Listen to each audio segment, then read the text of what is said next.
എനിക്കൊന്ന് മലയാളം മീഡിയയിൽ ഞാനാണ് ആദ്യമായിട്ട് അർണബ് ഗോസ്വാമിയും മോദി ഗവൺമെൻറ്റും പ്രത്യേകിച്ച് BJPയുമായിട്ടുള്ള പ്രശ്നം ആദ്യം ഒരു വീഡിയോ രൂപത്തിൽ ചെയ്തത്. പിന്നീട് അത് മലയാളത്തിൽ പല ആൾക്കാരും പല ചാനലും യൂട്യൂബേഴ്സും അതൊക്കെ ഏറ്റെടുത്ത് ചെയ്തു. അവരതിൻ്റെ കുറച്ച് ഡെപ്തും ഇൻഡെപ്തുമായിട്ട് അൺഷണ്ട് പല അവരുടെ വ്യാഖ്യാനങ്ങളൊക്കെ വെച്ചുകൊണ്ട് പല രീതിയിലുള്ള സ്റ്റോറികൾ കൈകാര്യം ചെയ്തു. അതവിടെ നിൽക്കട്ടെ. എന്താണ് യഥാർത്ഥ പ്രശ്നം? എന്തുകൊണ്ടാണ് മോദി ഗവൺമെൻറ് കഴിഞ്ഞ 11.5 വർഷം, 11.5 കഴിഞ്ഞ ഗവൺമെൻറ് അധികാരത്തിൽ കഴിഞ്ഞിട്ട് 11.5 വർഷമായി. അതിനു മുമ്പ് നരേന്ദ്രമോദി എന്ന് പറഞ്ഞൊരു ഗുജറാത്തി മുഖ്യമന്ത്രി നേഷൻ വാണ്ട്സ് ടു നോ എന്നും പറഞ്ഞൊരു ഇത് എടുത്തുകൊണ്ട് വന്നിട്ട് മോദിയെ പോർട്രേറ്റ് ചെയ്തിട്ട് ഇന്ത്യൻ പ്രധാനമന്ത്രിയായിട്ട് കാണിച്ച് ഉറപ്പായിട്ടും മോദി ഗവൺമെൻറ് മോദിയെ എത്രമാത്രം പോർട്രേ ചെയ്യുകയും പിന്നീട് മറ്റുള്ള മീഡിയയിൽ അതിനെ എൻഡോസ് ചെയ്തിട്ട് ഉണ്ടാക്കിയ മീഡിയയിൽ നിന്നും സോഷ്യൽ മീഡിയയിൽ നിന്നും ഉണ്ടാക്കിയ സാധനമാണ് നരേന്ദ്രമോദി. അതേപോലെ മീഡിയയും സോഷ്യൽ മീഡിയ ഉണ്ടാക്കിയതാണ് കേജ്രിവാളിൻ്റെ പതനം പെട്ടെന്നായിരുന്നു. അദ്ദേഹവും 3-4 പ്രാവശ്യം ഡൽഹിയുടെ മുഖ്യമന്ത്രിയായി. പക്ഷെ ഒരു കാര്യം ഞാൻ പറയാം, ഓപ്പറേഷൻ സിന്ദൂർ സമയത്ത് 1 വർഷത്തിനുള്ളിൽ നിങ്ങൾക്ക് പലതും ഇന്ത്യയിൽ കാണാൻ സാധിക്കും. കാരണം അമേരിക്ക ഇടപെട്ടു എന്ന് ഞാൻ പറഞ്ഞപ്പോൾ പല ആൾക്കാർക്കും വിശ്വാസം വരുന്നില്ല. എന്താണ് ഉണ്ടാകാൻ പോകുന്നത്? ഞാൻ പറഞ്ഞു ഉണ്ടാകും. കാരണം അമേരിക്കൻ സ്ട്രാറ്റജി, അമേരിക്കൻ ജിയോ പൊളിറ്റിക്സും കുറച്ച് വ്യക്തവും കൃത്യവുമായിട്ട് വളരെ ഡെപ്തായിട്ട് വർഷങ്ങളോളം എടുത്ത് ഞാൻ പഠിച്ച ടോപ്പിക്കായത്. അവരെങ്ങനെ ഇത് പെരുമാറുന്നത് കൃത്യമായിട്ട് പറയാം. അർണബ് ഗോസ്വാമിയെയും ഹിരൺ ജോഷി, പ്രധാനമന്ത്രിയുടെ OSD, അദ്ദേഹമാണ് ഓരോ ദിവസവും പ്രധാനമന്ത്രിയുടെ ഓഫീസിൽ നിന്ന് ഓരോ മീഡിയയ്ക്കും ഓരോ അജണ്ട ഫ്രെയിം ചെയ്തിട്ട് കൊടുക്കുന്നത്. ഇന്ന ടോപ്പിക്ക് ഇന്നതായിരിക്കും, വിഷയം ഇന്നത് ചെയ്യണം, എവിടൊക്കെയാണ് മോദി ഗവൺമെൻറ്റിനെ ഹൈലൈറ്റ് ചെയ്യേണ്ടത്, ഏതൊക്കെ മന്ത്രിമാരെ ഒതുക്കണം. അതിൻ്റെ അകത്ത് നിതിൻ ഗഡ്കരി ഒതുക്കുന്ന അദ്ദേഹത്തിൻ്റെ മകനുമായി ബന്ധപ്പെട്ട പെട്രോൾ വരെ മറ്റേ നാഫ്റ്റിൽ ഉപയോഗിക്കുന്ന സംഭവങ്ങളൊക്കെ കൊണ്ടുവന്നതിൻ്റെ അകത്ത് ഇത് തന്നെയാണ് കാര്യം. എന്തുകൊണ്ടാണ് പെട്ടെന്ന് ഹിരൺ ജോഷി സൈഡ് ലൈൻ ചെയ്യപ്പെടുന്നു?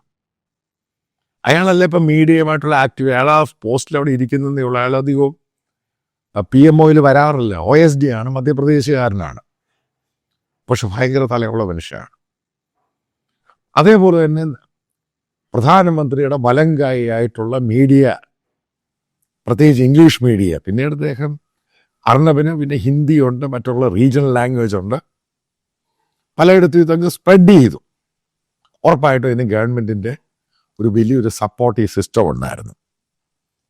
അത് ഏത് ഡിഷിൽ പോവും, ഏത് സാറ്റലൈറ്റിൽ പോവും, അതിൻ്റെ അകത്ത് ഏത് ബാൻഡാണ് ഗവൺമെൻറ്റിന് ചെയ്യാൻ കൊടുക്കുന്ന സാറ്റലൈറ്റുമായി ബന്ധപ്പെട്ട് ഇതൊക്കെ ഗവൺമെൻറ്റിൻ്റെ സപ്പോർട്ടോടു കൂടിയാണ് ഇത്രയും വലിയ സംഭവമായി മാറിയത്. പൂർണ്ണമായിട്ടും ഒരു ഇൻഡിപെൻഡൻറ്റ് മീഡിയ അല്ല, ഒരു ഗോദി മീഡിയ അടുപ്പിച്ചടുപ്പിച്ച് ഗവൺമെൻറ്റിനെതിരെ ക്രിട്ടിസൈസ് ചെയ്യുകയാണ് ഇപ്പോഴും.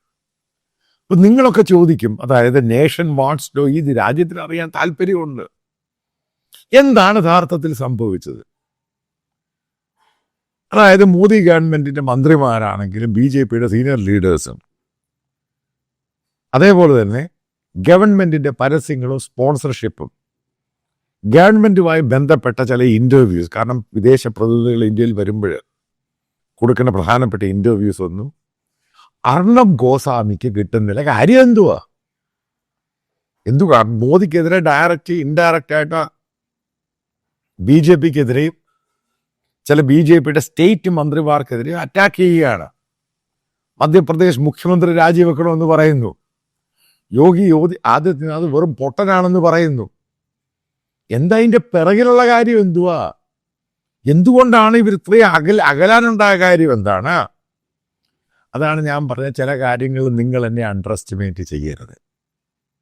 എങ്ങനെയാണ് അമേരിക്ക എന്ന് പറഞ്ഞ രാജ്യം പെരുമാറുന്നത്, എന്നത് നമുക്ക് ആൻറ്റിസിപ്പേറ്റ് ചെയ്യാൻ പറ്റത്തില്ല.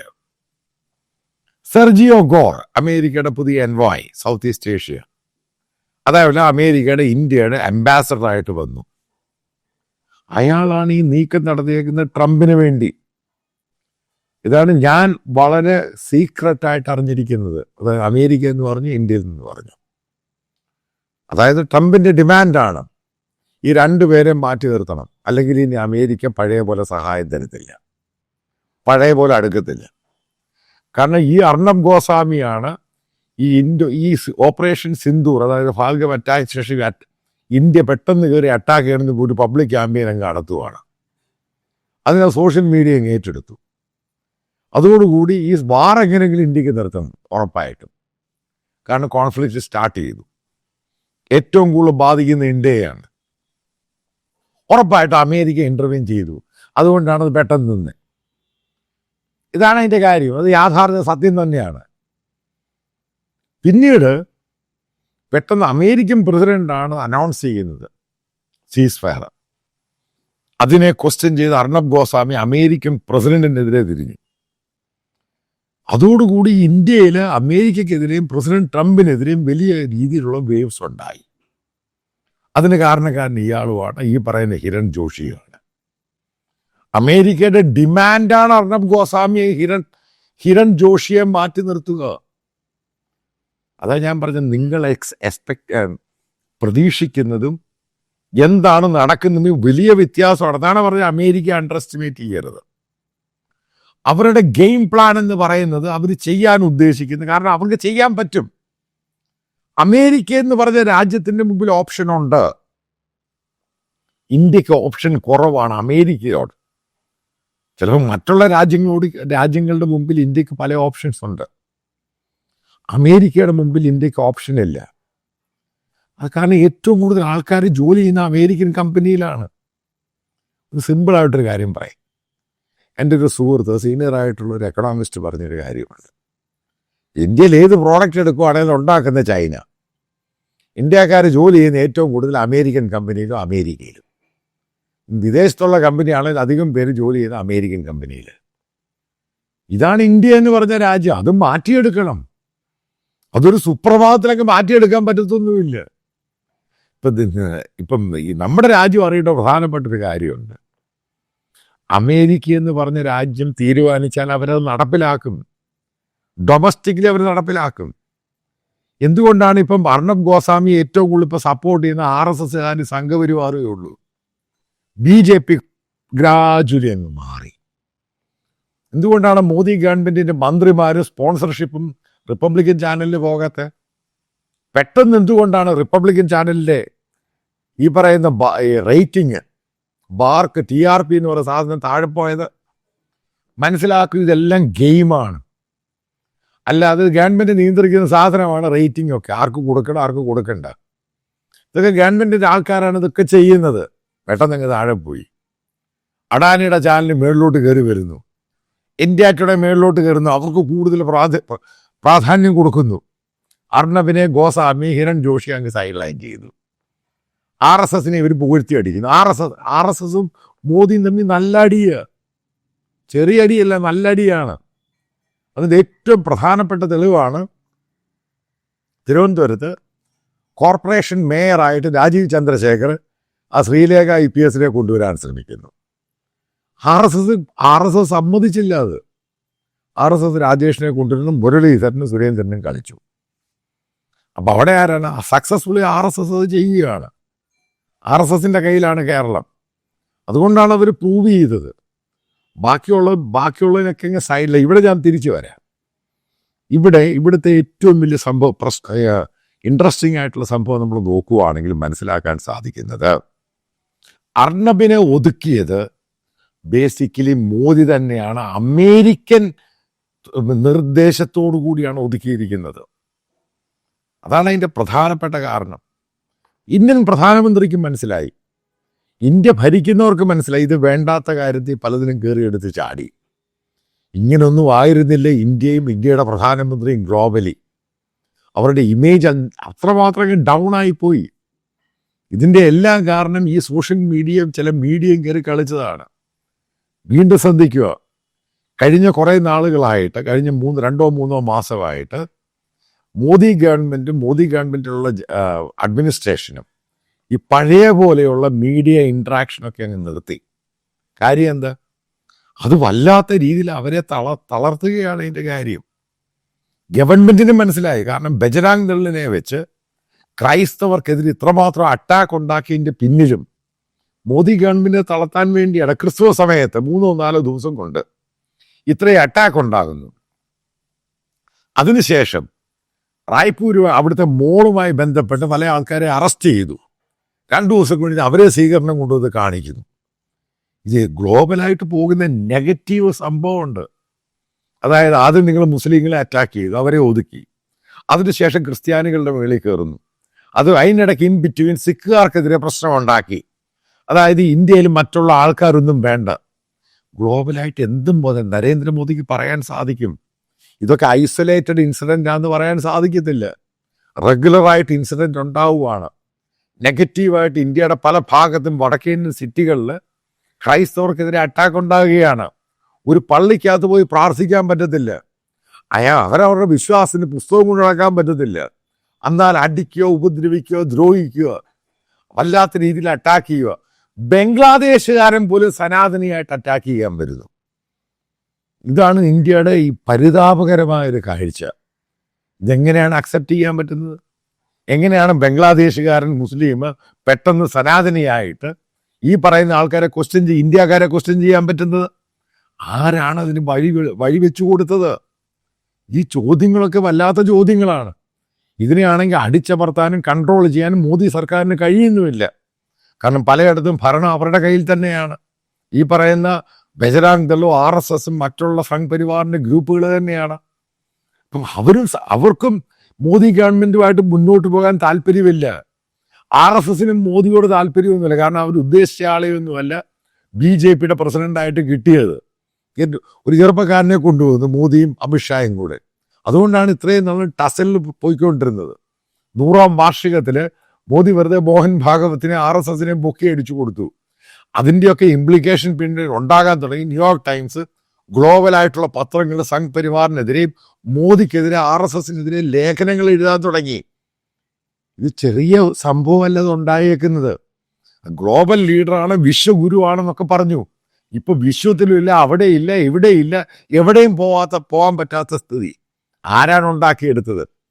അതാണ് ചില കാര്യങ്ങളൊക്കെ വളരെയധികം ഹോംവർക്ക് ചെയ്ത് മുന്നോട്ട് പോകേണ്ട കാര്യമാണ്.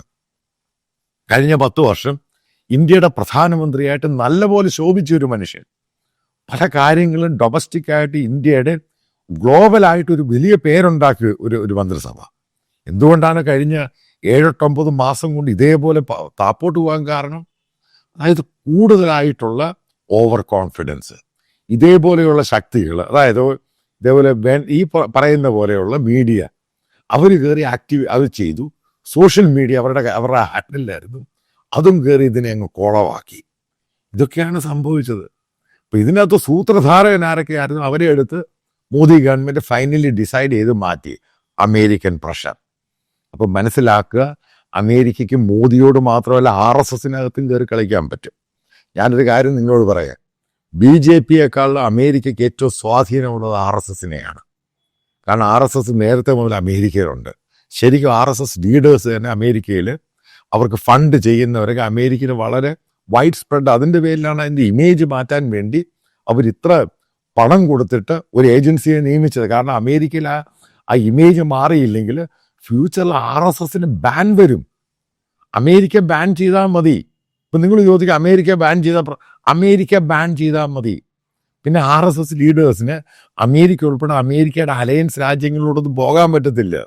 ഇവരുടെ പല അസറ്റുകളുണ്ട്, ഇതങ്ങ് ഫ്രീസ് ചെയ്ത് കളയും. ഇതൊക്കെയാണ് ഇതിൻ്റെ പ്രശ്നങ്ങൾ. കാരണം ബാങ്കിങ്ങിലോ ഗ്ലോബലായിട്ടുള്ള ബാങ്കിങ് മുഴുവൻ ഹാൻഡിൽ ചെയ്യുന്ന അമേരിക്കൻ അഡ്മിനിസ്ട്രേഷനുമായി ബന്ധപ്പെട്ടവരാണ്. കാരണം നമ്മുടെ ഡോളറാണ് നമ്മുടെ വിനിമയം എന്ന് പറയുന്നത്. അപ്പം ഞാൻ പറഞ്ഞു വരുന്നൊരൊറ്റ കാര്യം, അമേരിക്ക എന്താണ് തീരുമാനിച്ചത്? ഞാൻ ഓപ്പറേഷൻ സിന്ധുവിന് ശേഷം പറഞ്ഞു, അവരൊരു നടപ്പിലാക്കും. അവർക്കങ്ങനെ ഗോസ്വാമി എന്നോ കിരൺ ജോഷി എന്നോ മോദി എന്നോ ഗീതിയൊന്നോ ഒന്നുമില്ല. അവർക്ക് അവരുടെ കാര്യങ്ങൾ നടക്കണം. അതാണ് ഞാൻ കൂടുതലെടുക്കാൻ പോയ പ്രശ്നമാണ്. എന്നാൽ അകന്നു നിന്നാലും പ്രശ്നമാണ്. ആ രീതിയിലാണ് അമേരിക്കയുമായിട്ട് മുന്നോട്ട് പോകേണ്ടത്. ഏറ്റവും ലേറ്റസ്റ്റ് ആയിട്ട് പറയാം, വീണ്ടും അടുത്ത താക്കീത് ഇന്ത്യക്ക് തന്നിട്ടുണ്ട്. അതായത് ആദ്യം പറഞ്ഞ റഷ്യയിലെ 2 കമ്പനികൾക്കെതിരെയാണ് സാങ്ഷൻ, ഒന്ന് ലൂക്ക് ഓയിലും ഒന്ന് റോസ്നെറ്റും. ഇപ്പം അതിനുശേഷം ഇന്ത്യ മറ്റുള്ള റഷ്യൻ കമ്പനികളിൽ നിന്നും ഇതേ പ്രോഡക്റ്റിൻ്റെ അങ്ങോട്ട് മാറ്റിയിട്ട് ആ പേരുകളിൽ വരാൻ തുടങ്ങി. ഇപ്പം ട്രംപിൻ്റെ അടുത്ത ഭീഷണി ഉണ്ടായി, വീണ്ടും ടാരിഫ് ഇന്ത്യക്ക് ഇതിൽ വരും. അതായത് ഏകദേശം 50 നിന്ന് മാറി 100 ആക്കുമെന്നാണ് പറഞ്ഞേക്കുന്നത്. ഇന്ത്യ ഗവൺമെൻറ് അതിനെപ്പറ്റി മിണ്ടിയിട്ടില്ല. ഇതൊക്കെയാണ് പ്രശ്നം. എന്തുകൊണ്ടാണ് ഈ വെനസ്വേല ഇഷ്യൂവിൽ ഇന്ത്യ ഒരക്ഷരം മിണ്ടാത്തത്? ഇന്ത്യ ജനാധിപത്യ രാജ്യം എന്താ മിണ്ട? കാരണം അമേരിക്കയെ പിണക്കാൻ പറ്റത്തില്ല. അതാണ് പ്രശ്നം. H1B വിസ, ഗ്രീൻ കാർഡൊക്കെ കുളമായിട്ട് കിടക്കുക. ഇതാണ് ഞാൻ പറഞ്ഞ, ആ രാജ്യത്തോട് നമ്മൾ കളിക്കുന്നത് സൂക്ഷിച്ച് വേണം. അത് ബംഗ്ലാദേശോ പാകിസ്ഥാനോ ചൈനയോ അല്ല, അവരുടെയാണ് കൺട്രോള്. കാരണം ഫിനാൻഷ്യൽ മസിൽ പവർ ഗ്ലോബലായിട്ട് അവരങ്ങനെയാണത് ഡീൽ ചെയ്യുന്നത്. ലോകത്തെ അവരുടെ രീതിയിൽ കൊണ്ടുവരിക. കുറച്ച് നാളിന് ശേഷം, വളർന്ന ശേഷം മാത്രമാണ് നമ്മൾ ചിന്തിക്കേണ്ടത്. പെട്ടെന്ന് കയറി ഒരു പുതുപ്പണക്കാരൻ എങ്ങനെ ചിന്തിക്കുന്നത്?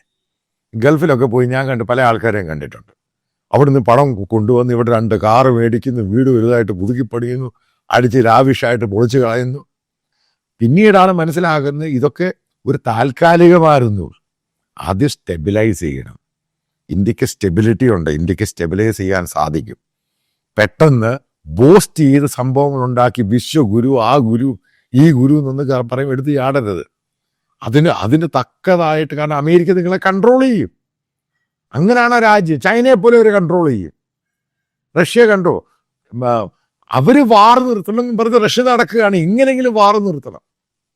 ഇതാണ് ആ രാജ്യത്തിൻ്റെ പ്രത്യേകത. വെറുതെ കൊണ്ട് ചാടിച്ച് കളയും. നോക്കാം, നമ്മുടെ ചുറ്റും ശത്രുക്കളെ ആക്കി കൈ തന്നു. ഇതൊക്കെ ഈ പറയുന്ന ഓപ്പറേഷൻ സിന്ധൂറിന് ശേഷം ഉണ്ടായതാണ്. വെറുതെ ഒന്നുമല്ലാത്ത പാകിസ്ഥാൻ ആർമി ചീഫിനെ കൊണ്ടുവന്ന് അവിടെ ഇരുത്തി. ഇന്ത്യയും മോദിയും ട്രംപുമായിട്ടുള്ള പഴയ ബന്ധത്തിൽ ചിന്തിക്കാൻ പറ്റും. അങ്ങനെ സംഭവം ഉണ്ടാവത്തില്ല. ഇതിനെല്ലാം അതിന് ശേഷം ഉണ്ടായതാണ് ഈ സംഭവം. അതിൻ്റെ ഓരോ ബാക്ക്ലാഷുകളാണ് ഈ പറയുന്ന അർണബ് ഗോസ്വാമി, ഹിരൺ ജോഷി, ഇങ്ങനെ പല ആൾക്കാരെ സൈഡ് ലൈൻ ചെയ്യുന്നു, പുതിയ ആൾക്കാരെ കൊണ്ടുവരുന്നു, പുതിയ അഡാനിയെ കൊണ്ട് ചാനലിനെ മേടിപ്പിച്ച് അവരെ മുൻപന്തിയിൽ കൊണ്ടുവരുന്നു, ഇവരെ മുൻപന്തിയിൽ കൊണ്ടുവരുന്നു, പഴയ ആൾക്കാർ. കാരണം മോദിക്കും മനസ്സിലായി ഇത് മുന്നോട്ട് പോകാൻ പറ്റത്തില്ല. കാരണം അങ്ങനെ എടുത്തു ചാടി ചെയ്യുന്നതല്ല ഒരു രാജ്യത്തിൻ്റെ സെക്യൂരിറ്റിയും നാഷണൽ സെക്യൂരിറ്റിയും അതിൻ്റെ ഡിപ്ലോമസിയും. അതിൻ്റേതായ പഴക്കവും ഹോംവർക്കും ചെയ്യുന്നവരാണ് ചെയ്യുന്നത്. എടുത്തു ചാടി ചെയ്തു കഴിഞ്ഞാൽ പ്രശ്നമാണ്. കാരണം ഇന്ത്യ പഴയ ഇന്ത്യയല്ല ഇന്ന്. പഴയ ഇന്ത്യക്ക് ഇതൊക്കെ ചെയ്യാം, കാരണം വലിയ പ്രശ്നമൊന്നുമില്ല, എക്കോണമി വലുതായിട്ടൊന്നുമില്ല. പക്ഷേ ഇന്ത്യയുടെ എക്കോണമി മാറി. ഇന്ത്യക്കാർ ലോകം മുഴുവനും ഉണ്ട്. അവരെയൊക്കെ ബാധിക്കുന്ന ഇഷ്യൂ ആയിട്ട് ഓരോന്നും മാറുന്നു. ഇതാണ് ഉണ്ടായ സംഭവം. അതാ വേറൊന്നുമല്ല, കൃത്യമായിട്ട് പറയാം. അർണബിനെ, ഹിരൺ ജോഷിയെ ഒതുക്കിയത് അമേരിക്കൻ പ്രഷർ തന്നെയാണ്. മോദി മറ്റു പലരെയും നോട്ടം ഇട്ടിട്ടുണ്ട് പല ആൾക്കാരെ ഒതുക്കാൻ. കാരണം അയാളെ കൺട്രോൾ ചെയ്യുന്ന രീതിയിലോട്ട് കാര്യങ്ങൾ പോയി. അതൊരു കാരണവശാലും ഒരു ഗവൺമെൻറ്റിനും, ഇന്ത്യ ഭരിക്കുന്ന ഒരു ഗവൺമെൻറ്റിനും ആവശ്യമില്ലാത്ത കാര്യമാണ്. മറ്റുള്ള ഫോഴ്സുകൾ കൺട്രോൾ ചെയ്യും. അവിടുത്തെ മീഡിയ കൺട്രോൾ ചെയ്യുന്നു, സോഷ്യൽ മീഡിയ കൺട്രോൾ ചെയ്യുന്നു. ഈ സാധനങ്ങളൊക്കെ മൂടി വരാനുള്ള ദിവസങ്ങളിൽ ഡിസ്മാൻഡിൽ ചെയ്ത് കൈയിൽ കൊടുക്കും. കാരണം അതിനൊക്കെ അപ്പുറമാണ് മോദി. അതായത് RSSൻ്റെ ഒറ്റൊരു ഭയമേ ഉള്ളൂ, RSSനേക്കാളും വലുതാണ് മോദി, സംഘടനയെക്കാളും വലുതാണ്. അതാണ് സത്യം. അതാണ് RSSൻ്റെ ഏറ്റവും വലിയ പ്രശ്നം. ചില കാര്യങ്ങൾ പാർട്ടിക്കകത്തും പാർട്ടിക്ക് പുറത്തും മീഡിയയായിട്ടും മോദിയുടെ പഴയ ബന്ധമല്ല ഇപ്പോൾ നിലനിൽക്കുന്നത്. അതിൻ്റേതാണ് നമ്മുടെ അർണബിൻ്റെ കാര്യത്തിൽ, ഹിരൺ ജോഷിയുടെ കാര്യത്തിലും വലിയ മാറ്റമാണ് മോദിക്ക് സംഭവിച്ചിരിക്കുന്നത്. ഉറപ്പായിട്ടും അമേരിക്കൻ പ്രഷറും അമേരിക്കൻ അഡ്മിനിസ്ട്രേഷൻ എത്രമാത്രം ഇന്ത്യയുടെ മുകളിൽ പ്രഷർ ചെയ്യുന്നു അതിൻ്റെ വിസിബിലിറ്റിയാണ് ഈ കാണാൻ സാധിക്കുന്നത്.